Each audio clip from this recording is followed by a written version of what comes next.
छौड़ी फेर गे आवे थवा बकी शेर गे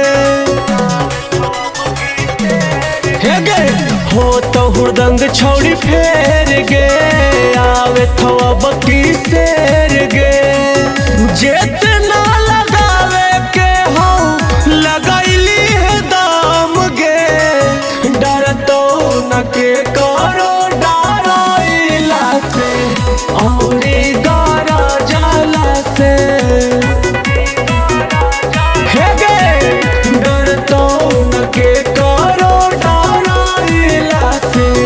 औरी गारा जाला से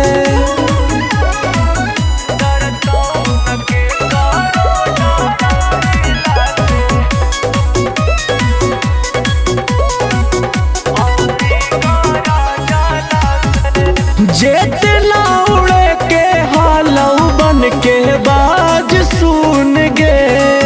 बचतौ न दुश्मन मरतौ एक एक चून चून गे जितना उड़े के हालऊ बन के बाज सुन गे बचतौ न दुश्मन मरतौ एक एक चून चून गे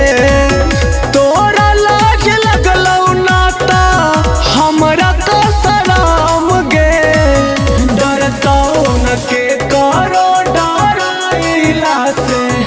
औरी गारा जाला से सुनई डरतौ न के करो डराइला से औरी गारा जाला से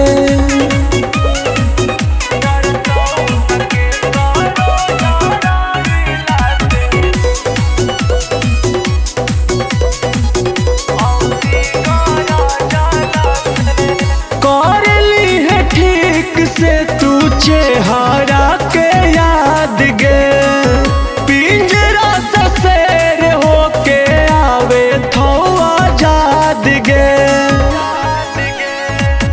कर ली है ठीक से तू चेहरा के याद गे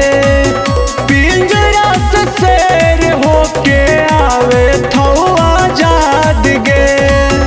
राइटर सिद्धार्थ संतोष खाहो कसम गे डरतौ न के